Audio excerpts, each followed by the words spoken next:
हम यूरिया और डीएपी इस्तेमाल कर रहे हैं अपने खेतों में, उसका और जो आपने लास्ट में कॉन्शियसनेस की बात की कि जो खुशी है या हैप्पीनेस है या जो भी बेहतरीन चीज़ें हैं वो हमारे अंदर छिपी हुई हैं, बस उनको पहचानने की, जानने की ज़रूरत है।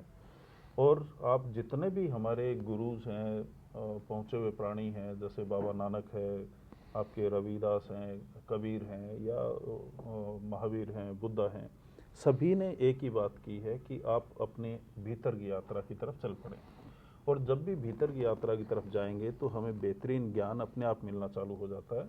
हम उन लोगों के सानिध्य में आना चालू हो जाते हैं जो ज्ञान बांट रहे हैं या ज्ञान के तलाश में घूम रहे हैं, और हम एक दूसरे की हेल्प करते हुए उस बेहतरीन जगह पे पहुंच जाते हैं जहां पे हमें वो एनलाइटनमेंट जैसा एहसास होने चालू हो जाता है।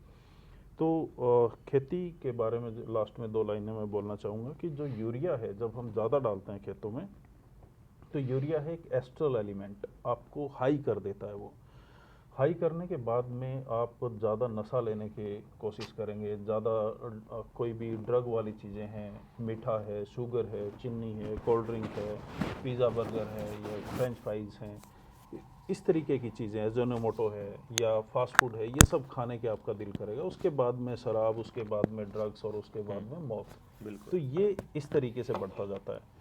और ज्यों ही डीएपी या बाकी जो केमिकल हैं वो आपकी ज़मीन का रियल कार्बन कम करते हैं, और जब आपकी ज़मीन का कार्बन कम होने चालू हो जाता है तो आपकी डिसीजन मेकिंग पावर ख़त्म होनी चालू हो जाती है।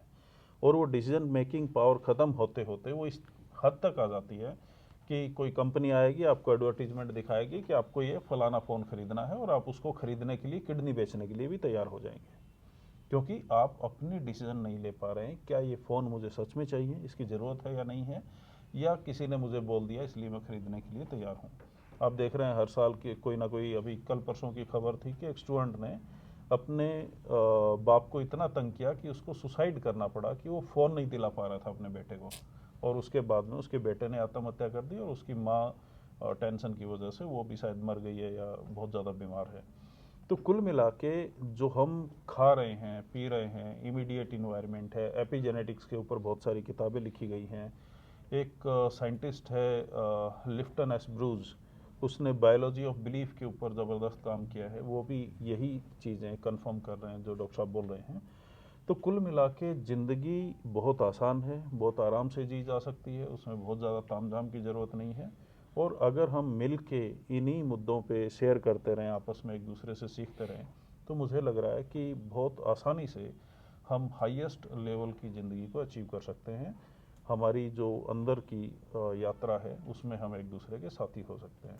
Thank you for coming. आम लोगों को बता रहे थे, उनकी वजह से इनको काफ़ी सारा सहना भी पड़ा, लेकिन उसके अलावा जो इनका काम है वो एजुकेशन पे सबसे ज़्यादा है, और ये खुद एजुकेशनिस्ट रहे हैं और अब भी एजुकेशन के साथ में काम कर रहे हैं, और पूरे देश में घूम घूम के, और इवन विदेशों से भी बहुत सारे लोग जुड़े हुए हैं। पूरे देश में कमेटियां बन रही हैं जो आइडेंटिफाई करेंगे कि स्टूडेंट को किस तरीके से आगे बढ़ाया जाए। सुबह मास्टर डिग्री की क्लास में मैं डिस्कस कर रहा था कि क्या आपने जो 15 साल स्कूल में बिताए हैं उससे आपको कुछ फ़ायदा हुआ है। नियरली 100% स्टूडेंट्स का कहना था कि कोई फ़ायदा नहीं हुआ है। जितना वो 15 साल हमने स्कूल में बिताए, उतना साल भर में हम अच्छे टीचर के किसी के साथ में आराम से सीख सकते थे।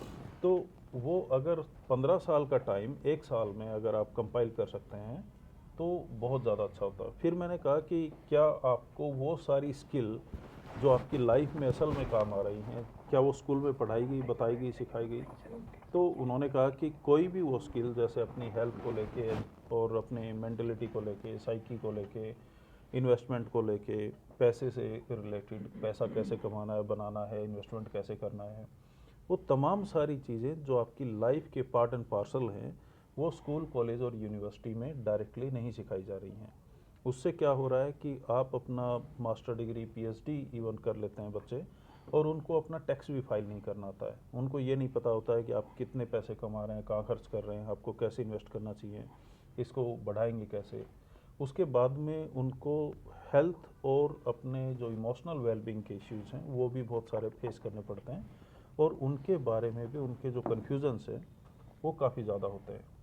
तो हमारा जो एजुकेशन सिस्टम है वो जेल के मैनुअल से एक तरीके से वैसा ही है, रिफ्लेक्शन है एक तरीके से। जैसे जेल में घंटी बजाए तो खाना खाने के लिए आ गए, स्कूल में भी ऐसा ही करते हैं। जेल में आपको एक जगह बैठना है, एक टाइम वहाँ पे स्पेंड करना है। तो जो बच्चों की हैबिट है वो फॉर्म हो रही है स्कूल में, और उनको इस तरीके से ट्रेंड किया जा रहा है कि वो बैठ के और एक चेयर टेबल पे बैठने के वादी हो जाएं और फिर अपनी लाइफ को उसी तरीके से किसी ऑफिस में स्पेंड करने के लिए डेडिकेट कर दें।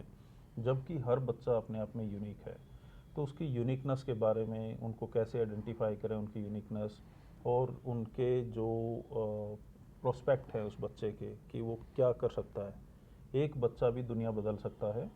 हिटलर के बारे में फेमस एक स्टोरी है कि वो पोइट बनना चाहता था।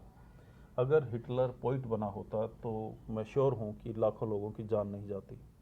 उसको पोइट नहीं बनने दिया गया सही टाइम पे, या उसके टीचर आइडेंटिफाई नहीं कर पाए, तो उसका वर्ल्ड वॉर 2 के रूप में हमें ये पूरा का पूरा एपिसोड झेलना पड़ा। तो हमें ये जानना होगा कि हम स्टूडेंट को किस तरीके से सेव कर रहे हैं और क्या हमारे पास उसकी पॉसिबिलिटीज़ है। तो डॉक्टर साहब, ओवर टू यू।